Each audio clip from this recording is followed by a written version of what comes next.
Okay, we're going to get started. Thanks for joining us this morning. My name is Eric Pooley. I'm the Senior Vice President for Strategy and Communications at the Environmental Defense Fund, and I'm going to very quickly introduce our panel. On my immediate left is Linda Adams, the former Secretary of California EPA, now Chair of the Climate Action Reserve Board of Directors, and the founding president of the R20 initiative. To Linda's left is Flores, Director General of the Environmental Economics and Policy Research Unit at the National Institute of Ecology, Government of Mexico. That's the technical scientific leader for the Mexican government on climate change issues. To Andre's left is James Mack, the head of the Climate Secretariat for the Government of British Columbia. And on my far left, Dirk, Forrister, the incoming president and CEO of the International Emissions Trading Association. So welcome, panelists. Thank you for being with us this morning. And I thought I would start with a brief confession of abject naivete on my part, which I hope you all will find endearing rather than merely pathetic. The reason I'm up here is that in 2007, when I was a journalist, I quit my day job and went off and spent the next 3 years writing a book about climate politics. And the naivety of which I speak was the belief that if I worked on that subject for 3 years, I would be able to tell the story of how the United States finally got serious about climate action at the federal level by passing a cap-and-trade bill. Of course, the book I wrote, The Climate War, became the story of how we failed. It became the story of killing the climate bill. It became a murder mystery. And about a year after it came out, one of the characters in the book, Fred Krupp, the president of EDF, took me out to lunch and said, well, you did a pretty good job describing how we failed. How about coming on, joining EDF and helping us figure out how to succeed? So that's why I'm here, and I've spent the last year now thinking about what does success look like in a world where we can't expect federal congressional action in the United States, nor can we expect international multilateral agreements on the level of the UNFCCC process.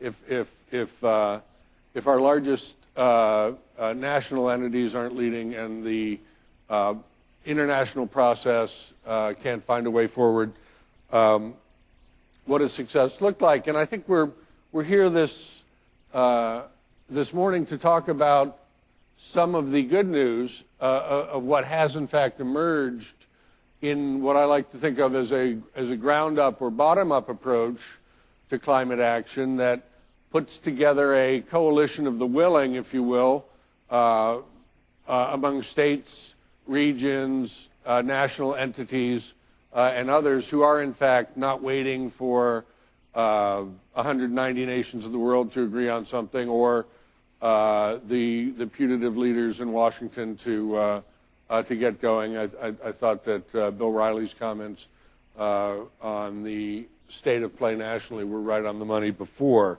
But there is, in fact, leadership happening on this planet.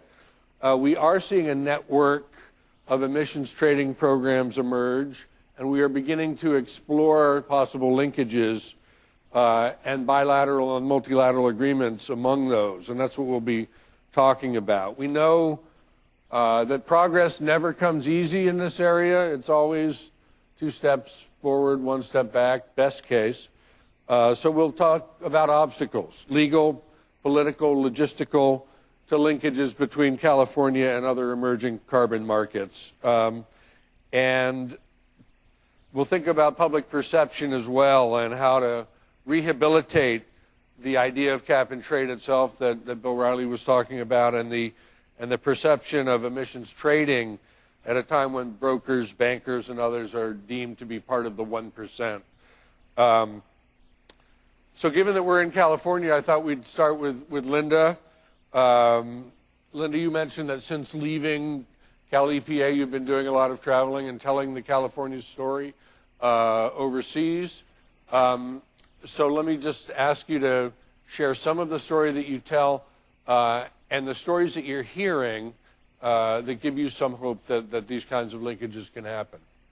Thank you very much, Eric. And I thought what might be kind of fun for me to do, since Mary mentioned that she was not with the state at the time AB 32 passed, I thought it might be fun for you to hear some of the politics behind the negotiations on the bill, because I was the one who was designated as the lead negotiator for Governor Schwarzenegger. And it goes back to my job interview with him. It was a pretty quick interview, and one of the things I had done was studied his climate action plan, and it embodied this market-based approach. And we discussed that in the interview, and I think that's what helped me get the job. And then, my whole career had been in the state capitol, negotiating legislation, working for Governor Davis as his legislative secretary. So my first day on the job at California EPA, I was aware of this bill, AB 32. And being a good former staffer, I said, give me a copy of that bill. I want to read it. Well, much to my surprise and horror, there was no market in there. In fact, it was pretty much precluded. The bill was only a few votes from the governor's desk, so I quickly went to his chief of staff and said, we have a problem here. And I soon found myself in the infamous cigar tent where the governor had a lot of his serious meetings, and we strategized about how to work with the legislature on getting authority to do a market. There was, I have to say, a lot of ignorance about what is the market, and that's why the trip that Diane put together was so important for us in California. And so I'm going to save some of the other stories for my book, but it took a lot of work to get the legislature to agree to the market-based approach. And also, I ended up traveling a lot as Cal EPA secretary, and I actually had some of the legislators call me on this, actually demanding that I go over to the Capitol and explain myself. Why am I doing all this international work? Well, I had to remind them, if you would read this bill that you passed, it about 17 times acknowledges California's leadership in environmental efforts and acknowledges that we can't do this alone, we can't tackle this problem alone, and actually directed us to reach out to other states, federal government, and other countries. So as soon as I reminded them of that, they said, okay, never mind. And I'd also like to talk a little bit about the scoping plan. One of the first things that we were required to do, and this was all, the job was given to the Air Resources Board under my agency, write a scoping plan. How are you going to meet the goals of AB 32? And that's when we started talking about the market approach, a little bit on the design of the market. And one of the things we heard from California businesses was, we need offsets, as a cost containment measure. If we don't mind being limited, the percentage of offsets being limited, but not geographically. Please don't limit us geographically. So one of the things we did in the scoping plan was acknowledge potential for international sectoral crediting, and we specifically mentioned our friends and neighbors in Mexico. I thought that was a good way to start, our closest neighbor, our biggest trading partner. So the scoping plan actually mentions potential trading with Mexico. And I have to say also that California's been very fortunate that we've had a continuity of 3 governors who were big thinkers and forward thinkers. And when I worked for Governor Davis, he signed the bill that created the registry, and he signed the Clean Cars Law. And then, of course, Governor Schwarzenegger was a big advocate of the market, and now Governor Brown, also an international thinker and positive on the market approach. So I was fortunate at the time to be chairing the Climate Action Reserve and at Cal EPA. So the reserve started looking at how can we be relevant in the carbon market, and that's when we started developing the offset protocols. And I'm very proud to say that the first protocols adopted by the Air Board for inclusion in the market are 4 that are adopted by the reserve. We've done work in Mexico. We are hoping that, and Mary did say that they need to get the market going, and then we'll consider some of the international efforts. But we are very hopeful that Mexico may be one of our early trading partners. We also hope to expand our protocol work into Canada. And since I retired from Cal EPA last August, I've actually had many opportunities to travel around the world to tell the California story. I've been to China several times. I was actually in the Parliament building in Canberra, Australia, at the request of the Australian government. I was there when the Prime Minister walked in to introduce the cap and trade and the package of 18 clean energy bills. And they asked me to come to Australia to tell the California story, that indeed this can be good for the economy and for the environment. It was the proposals were very controversial in Australia, and so I spent a lot of time doing national radio and TV, and of course they have now passed all of those laws, and we have a great relationship with Australia. They have been to California numerous times, very interested in the design of the market, very interested in the offset program. So those are some examples of, and a little bit of history about how we are expanding into the international. That's great. Thank you for you teed up a lot to talk about there. Since you mentioned Mexico, let's go to Andre next. There's some news bubbling in your home country, Andre. Mexico's lower house, the Chamber of Deputies, appears likely to vote on national climate legislation this week. Tell us about the measure and handicap its chances, if you would. Yes, of course. Thank you very much, Eric, first of all, for the invitation, and to the organizers for letting us be here. As you say, there's an initiative already in Congress. The Senate already approved a general initiative for a general law for climate change that would create a lot of momentum for addressing the topic at the national level. For one hand, my own institution, INE, the National Institute of Environment, would become INEC, the National Institute of Environment and Climate Change. So they are trying to develop capacity at the national level to address climate change.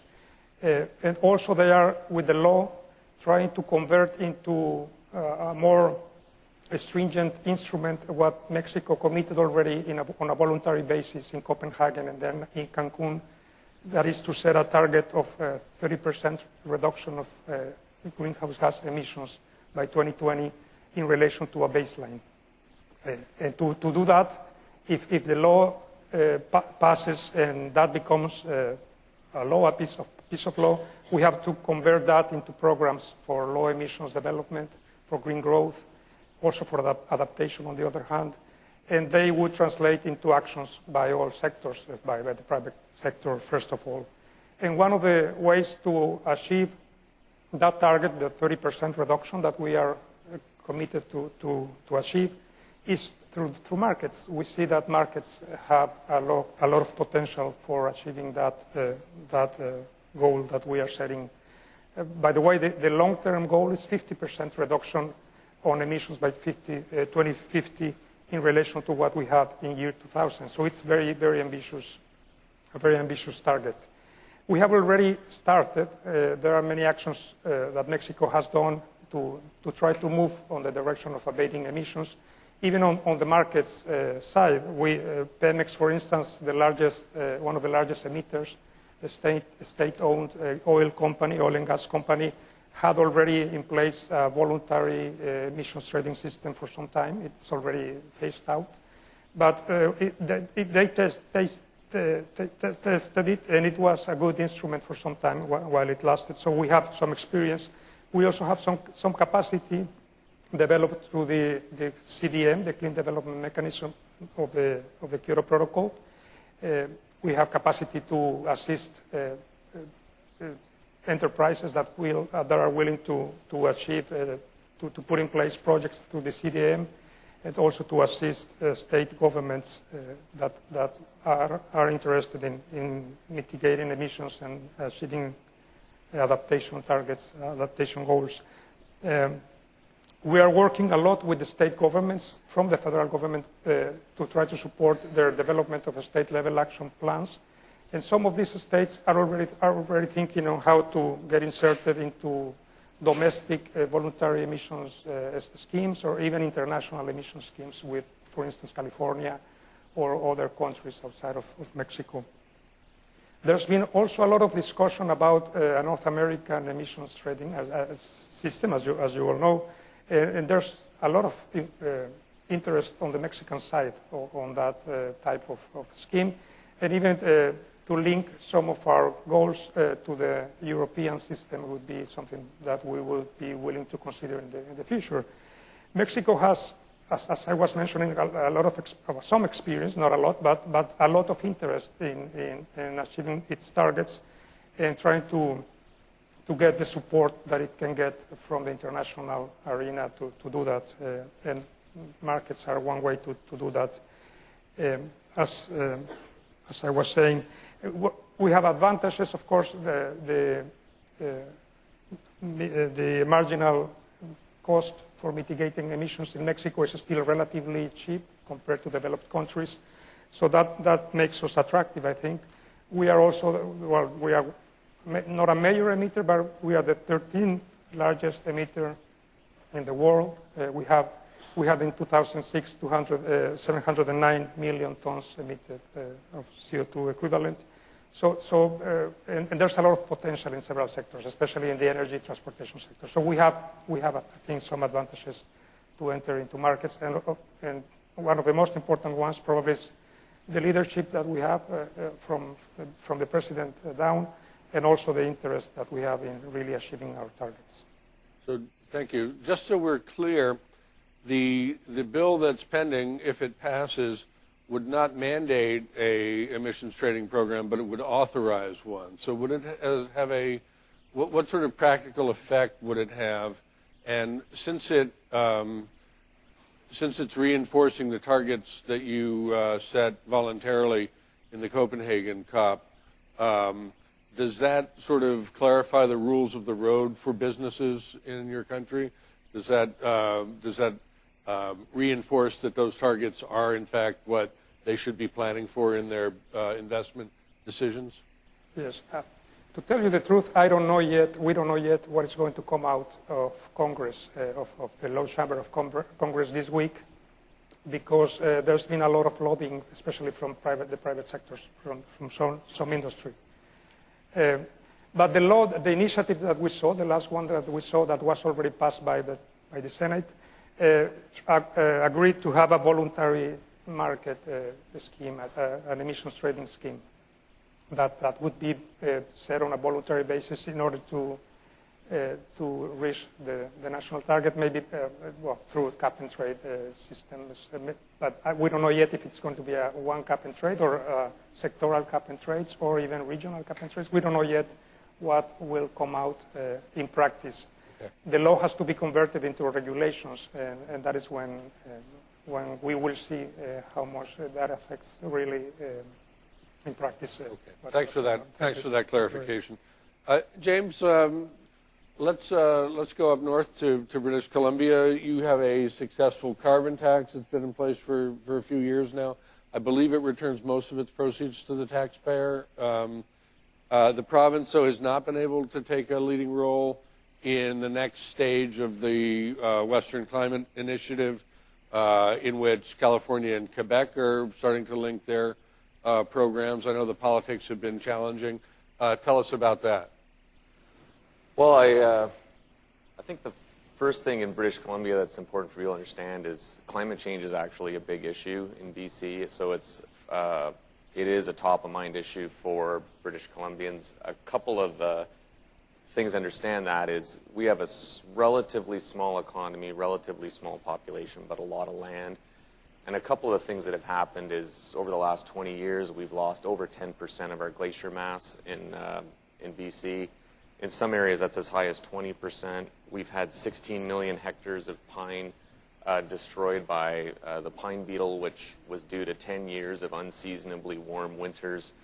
And we're now in the process of looking at our coastal communities and seeing the impacts of extreme weather and sea level rise. So I often say, as someone who's worked in other jurisdictions, you have to actually understand in BC that the objective is to actually reduce greenhouse gas emissions, not just to demonstrate a commitment to climate change.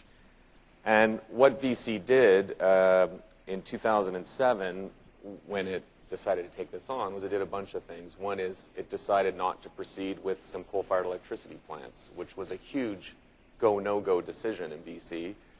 We've established a 93% clean and renewable electricity system, which is pretty unique and a pretty big asset when we start making decisions to fuel switch. We have a source of electricity that is effectively carbon-free. We also put in a revenue-neutral carbon tax. So, in fact, all the money collected in the carbon tax is returned to taxpayers. It's about $1.2 billion a year. That started in 2008. It's gone up every year, and this year it goes to $30 a ton. So it applies to everyone. It applies to families heating their home in the winter. It applies to large industries using natural gas to fire their processes. If you combust fossil fuels in BC, you pay a price on carbon. And I would also say it is very much in your face. So people talk about it all the time, and they write to me all the time. And in a way, that's a good thing. Like, it's made people hugely aware of the decisions they make. It is definitely not an easy thing to do. People think it's hard to bring it into force. It's actually harder to stick to the plan, I think. And so we've done that. Every year, that carbon tax has gone up. And now we've hit $30, and we're going to review that. A key issue we're looking at is we have the highest and most comprehensive carbon price in North America.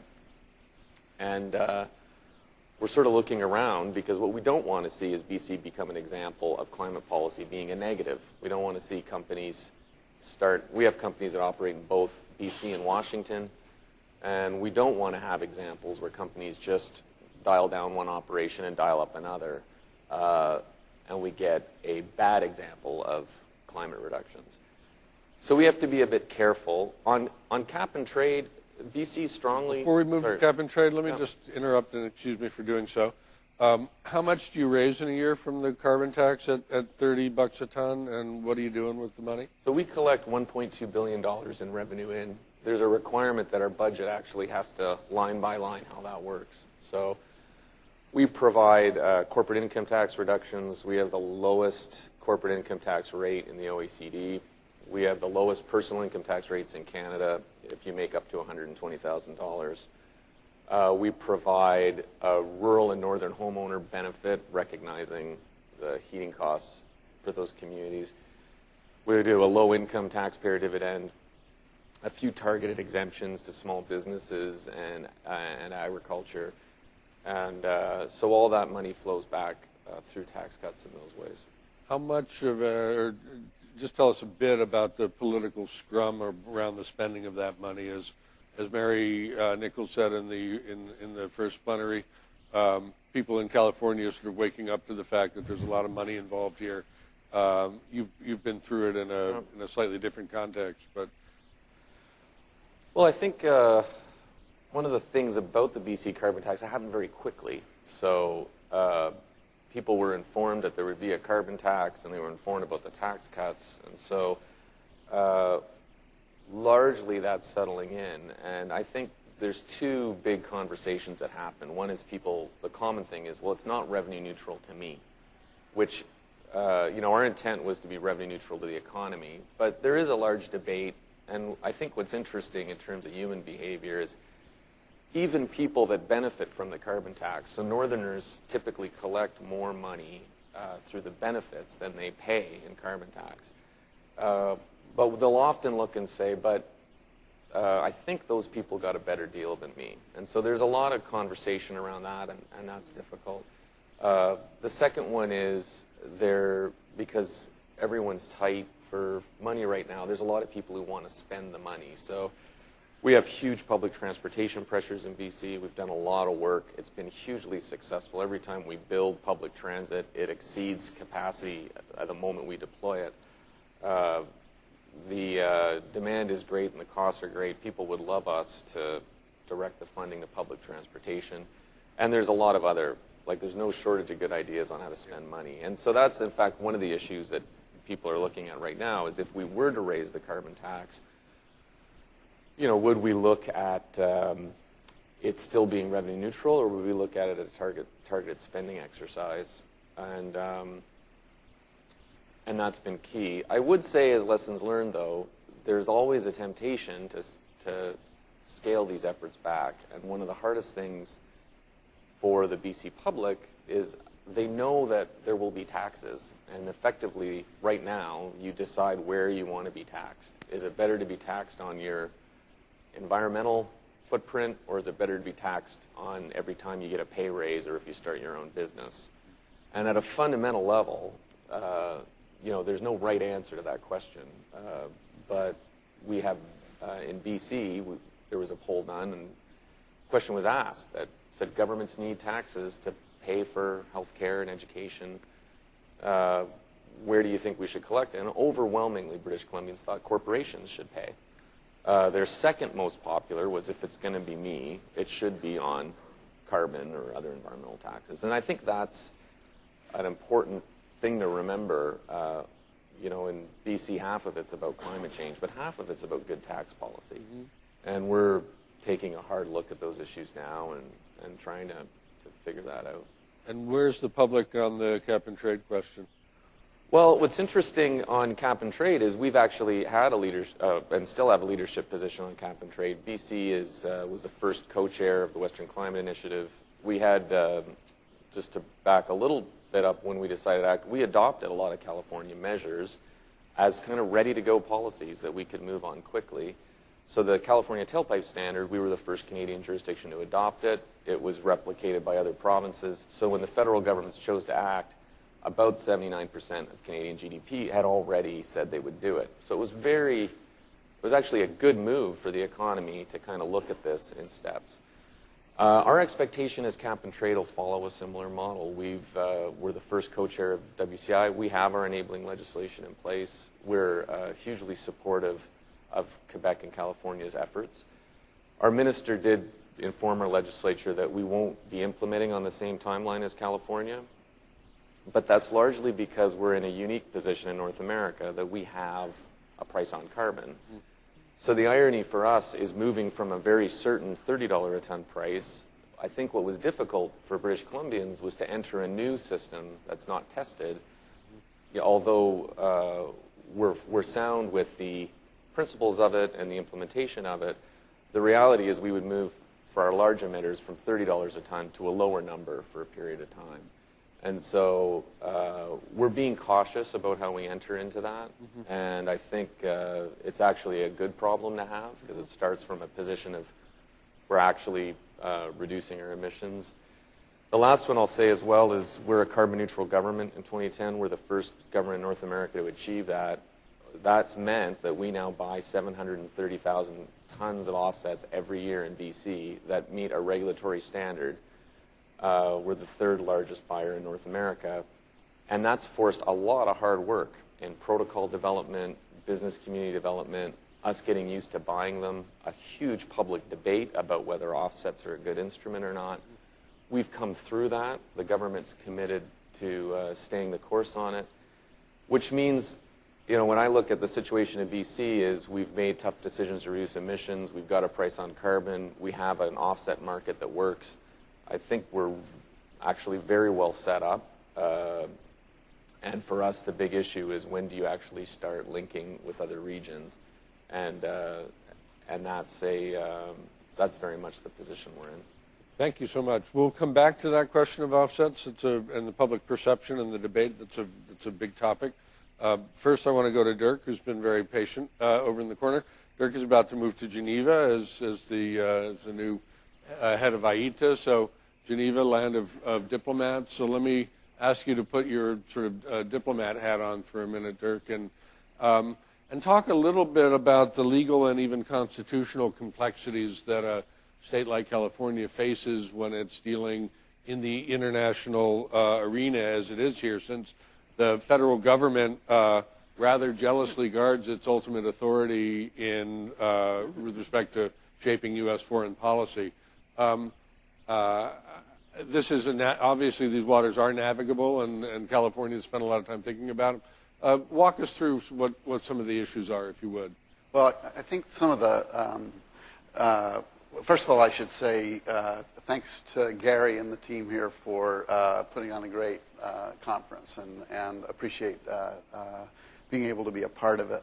And looking at the scene as AITA members view it, we've been through a period where much of the focus was on national programs. So every law firm in the AITA membership had thoughts about how national systems might hook up and what type of international arrangements would be needed. But as we've devolved toward situations like California, and it's not just California, obviously Canadian provinces are considering how they might link up, but also there are similar discussions at a provincial level in China, or even within the European Union as they add new participants. They added Norway a couple of years ago. I think Switzerland joins next year. And it's never been an easy discussion, even at a national level, about exactly what it takes to link up. But some of the challenges when you look at it from a state level, and I know there are very clever legal minds in this state that have been giving thought to this, the challenge is simply whether the state has, how far can it go in entering cooperative arrangements with a subnational on the other side when it doesn't have treaty-making power under the Constitution. So just how far does that go before the State Department starts to get, and it's a particular unit within the State Department that's the legal eagles that watch what the State Department's legal purview is, and they do jealously guard the treaty-making authority, and it's something every administration does. I think on this one, I've had conversations with people at the State Department that there is some comfort in feeling like we're in an era where experimentation is good and real-world examples are good, and that actually collaboration between a state like California and Quebec is a good thing that we would all learn from, and potentially it could blossom into a model that's good for others. But I do think it has to be done incredibly cautiously, but I don't think I have the answer on exactly how that should play out, but I do know that it is a critical issue, and it's one I'm sure the AG's office here is keenly aware of. Linda, do you want to speak to that? Is that something that the lawyers were briefing you on back in Cal EPA days? Actually, under the prior national administration, we did have a few confrontations about California, what do you think you're doing? But it's a whole different attitude now. It's, good for you, California, and what can we do to help you? In fact, Secretary Clinton created a position to deal with subnational governments, Rita Jo Lewis. Right. So we've, in both organizations, we've been talking to Rita Jo, and my R20 organization will be doing some work with her at Rio Plus 20. So it's a different attitude now. Great, that's good to hear. Let's talk about offsets. Linda, how do we bolster the case, the public case for this? And I want to hear from all of the panelists about this, and I think the experience in BC will be instructive. It's such a powerful driver for international action if we get it right, but certainly here in California, there's real suspicion of any system that encourages emissions reductions from beyond the borders of the state in large quantities. I guess you might say Californians like it homegrown. It's going to be, in my view, a process by which we walk before we run and prove that these things are real and verifiable and that they do confer benefits to the climate as well as cost containment benefits to industry. But that's the elementary level. How do you think it's really going to play out, and how long is it going to take to get people comfortable with this idea? Well, you know, AB 32 has some very strong language that we took to heart, and it requires that protocols ensure that the offsets are real, permanent, quantifiable, verifiable, and enforceable. It was very controversial to even allow them. But there is a recognition now that, yes, we can meet these goals. And in fact, the Climate Action Reserve has, I believe, the highest standards in the world and the most stringent protocols in the world. And I think that's why the Air Resources Board allowed them into the market. So we need to proceed cautiously and make sure that we indeed meet the requirements of the law. And we feel that we have. We have 4 protocols in the market so far, reforestation and forest management. Mary mentioned urban forestry. We need more projects. Methane capture from animal feedlots, ozone depleting substances. We have done work in Mexico. We have a protocol for livestock methane capture and landfill gas capture. We actually have registered a project in Mexico on the Yucatan Peninsula. We're very excited about that. So we are hopeful that the Air Resources Board will look closely at our other protocols, because we have 11 of them adopted and working on more, and that they will look closely at them and hopefully allow additional offsets into the market. And one of the things that I heard when I was negotiating the bill was, you know, seems like the further away you get with the offset, the more controversial, because how do you know that it's real? How do you know the forest is there? And I think we have plenty of technology now and know-how to make sure, but that was a consideration in the design of our scoping plan. And that's one of the reasons I thought, we'll start with our neighbors, because it's easier to go verify in Mexico or Canada than in Brazil. I'm a big proponent of international offsets. I was very much involved in California signing an agreement with the state of Chiapas, Mexico, and Acre, Brazil. I went to Acre. I saw the great work they're doing. I'm a big advocate of California expanding into the international markets. But we do have to be, like Mary said, we have to be very thoughtful and cautious. Thank you. Andre, from the Mexican perspective, when the state of Chiapas was written into the AB 32 scoping, how do the folks in your country look at this when you envision how it's going to work? What are your thoughts on what this voluntary trading program is going to look like, and what has happened to prepare for it? Well, at the national level, I think we are open, and the federal government has been very active about helping states, for instance, and private industry, private sector in general, to commit to targets and do whatever they can to get support. And we have been supportive as well of their capacity to approach, for instance, California or other actors at the international level or national level that may be instrumental to develop their programs or their to achieve their goals, their targets. So I think there's no question about the national level being supportive of the subnational. We have worked a lot with the states. We have 32 states in Mexico. They have different capacities at this point, and also they have different needs and characteristics. Some are very industrial and they have large emissions. Some are more vulnerable to climate change, so we have to focus more maybe on vulnerability and adaptation on when they develop their state-level action plans. So far, I think we have been very effective at working with them. We have tried to systematize the work with the states so that they have a common ground, and what they are doing builds on the experiences of others. But now we are working also with municipalities with the support of ICLEI and other international agencies. We are trying to get to the municipal level, and that's something that's going to become also important because they have, by law and by nature, a lot of attributions to deal with mitigation in certain sectors, especially large municipalities. So I think we will continue to be supportive.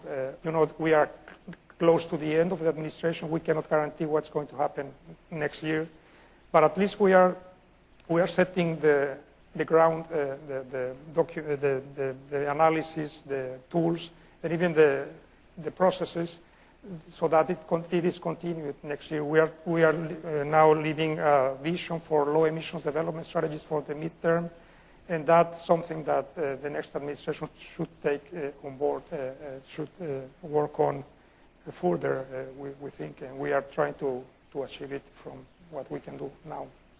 Okay, thank you. James, you mentioned that the government of British Columbia had become a big buyer of offsets, and that if I heard you right, the public raised an eyebrow at that and then worked through the issue towards greater public acceptance of the role that offsets can play. Tell us how that happened and if there are lessons there for California. Well, I think it might sound a little simplistic, but there's huge support for selling offsets. Mm-hmm. The controversy is over being required to buy offsets. And I think that a little bit of the BC experience was we got really excited about the selling part, and we know a lot of people who have good projects to sell. What we faced was, because what we had chose to do, we thought if we're going to require this for our largest emitters, we should start with ourselves. And that's a principle we've tried to take in every action that the government has tried to reduce its own emissions. We've done things like clean energy vehicle deployments in our own fleets and anti-idling, and then try to use that as an anchor to move to the economy. And when we started buying offsets, especially in a time when budgets are tighter than usual, the question came about, well, should we require the public service to buy offsets from the private sector? And so the debate was largely around that. I think the one thing I'd say there is there's kind of three types of people on offsets in BC. Those who don't care, those who think offsets can never work, and those who think that offsets could work, but you really have to take it seriously. And I think the rigor and the public criticism is actually good, because we're going through a process that we know we've got to go through around saying it's okay to ask tough questions about offsets. You're right to be concerned about whether they're truly additional or not, and kind of showing the books. And I think probably the thing I'm most proud about over the last year is that we have actually showed the books on these projects, and they stand up. And if they don't, well, then we shouldn't buy them. And that's a part of kind of a business maturity you've got to go through as a sector, and it's really hard and it takes time. But it doesn't mean that you're going to convince the offsets are a bad thing. And we have a lot of smart people in BC who just will not accept that. But we don't do ourselves any favor by being defensive and not showing that scrutiny. So that's very much the boat we're in. And I think the one thing that we haven't gotten the message across is that's 730,000 tons of emissions that have been reduced, that would not have been reduced if we didn't do this. And that's often, people get into this, well, did that person do better than me? But fundamentally, we've reduced 730,000 tons through our offsets policies in BC, and we're going to do that every year. It's a huge vehicle to actually get the emissions down. And I think that's something we've got to start talking about, maybe a little more, with a little more bravado. Mm-hmm. So the way to bring people around is to have success, is to put points on the board, is to do things that actually generate results. Dirk, is that how we're ultimately going to rehabilitate the whole idea of emissions trading, not just in California, but nationwide in this country? You heard Bill Riley talking about how in one congressional district in Oklahoma, there are only two issues that you can't be on the wrong side of. One of them is cap and trade. If you're for it, you better look for another job. It's going to be a while before we can reclaim the parts of the country like that, but even in California, there are people who don't quite understand what distinguishes emissions trading from, say, subprime mortgage-backed securities. So what's your vision of a way forward for this industry? Well, a couple of things. One is that I think if you look back over the last decade of business activity and climate change and all the good that's been done under market architecture, it has accomplished more than any other tool out there. And part of the challenge, I think, of the story that you wrote about was that the cap and trade model was not being compared to other alternatives as much as compared to a void, right? And if you ask most people in the business community, they'd much prefer a tool that gives them some economic flexibility in how to address emissions at the lowest possible cost. And that would be their preferred solution up against a tax that they don't necessarily know who's going to get what tax breaks in it, et cetera, or against a regulatory, more command and control regulatory system where you'll be dying a death of 1,000 paper cuts in dealing with specific regs for each activity. So up against the alternatives, cap and trade always looks really good, but in a vacuum, you can demagogue the heck out of it, right? So the other thing that I would say, looking back over time, is that many of us underestimated the communications challenge in it. So it's great to see a guy like you leaving journalism and coming into our ranks in the advocacy community. Is that we do have a constant job, and I know James and Linda have both faced this, a constant job in explaining to the public why this is a good thing, why it's a better approach, and whether it's the core framework of the allowance trading program or the offset system. And I've been doing this long enough that when I first started working in my prior life at NatSource on carbon offset investment, it was a world where you put out a press release on every trade, right? They were so rare that, we would all compete with each other on who could put out a press release about this thing or that project. Then we moved into a world of a real compliance regime like we're right on the edge of here in California. And all of a sudden, things are happening right and left, and you've got weekly reports that roll up a whole set of market activity, but you don't have time to think about one project because you're investing in 10 projects and you're looking at 50 to decide which 10 you want, or you might look at 100 to decide which 10 you want. And it gets so vibrant that you don't think about the public outreach part of it. And I think that's one of the lessons from the CDM experience internationally was most of us in the business community thought we were doing a good thing. We thought we were doing what governments wanted us to do. We were out investing in what projects governments said would qualify and bringing them to market. But we're nowhere near as prepared as we should have been for constant public outreach and being transparent about what's going on and telling the story in a clear, concise, understandable way that climate change is an important problem.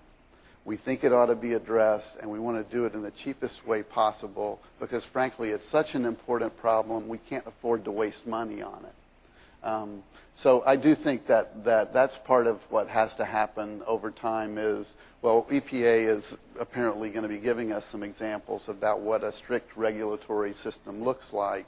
And I think California's got a better model than that, and I know Mary's intentions are to make that known to EPA that we've got a better way of getting more tons for less money than your rather cumbersome Clean Air Act approach. And I think that's a fight worth having, a discussion worth having, and it is going to give us a different discussion to have with policymakers. And the final thing I would say about it is, I think those guys in Oklahoma or other places, jurisdictions like Bill Riley was talking about, have been getting a free ride because climate change is so important that you do have to have something you're for.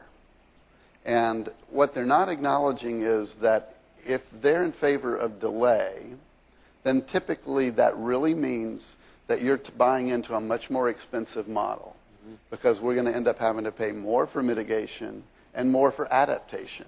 And the adaptation side is poorly understood right now, but we're going to start getting an understanding more and more about what the tab is for trying to adapt when we haven't taken action. And I think that's the challenge that I think we collectively have, is to take it to policymakers of, don't tell me what you don't like, I want to know what you're for. It's an excellent point. And I began by mentioning that 4 years ago I was a starry-eyed idealist. I'm still optimistic, and I come away from this panel with even more grounds for optimism as I see the beginnings of a carbon market, or shall we call it a climate action network that does indeed have tendrils across the planet. It may not in itself get us where we need to go, but it will change the politics and the attitude sufficiently to build around it what we need to get to where we need to go. So we are out of time. I apologize to the audience that this conversation was so fascinating that we did not build in time for audience questions. That's my bad as the moderator. So forgive me, and try to catch panelists afterwards for a quick chat, if you will. Thanks very much.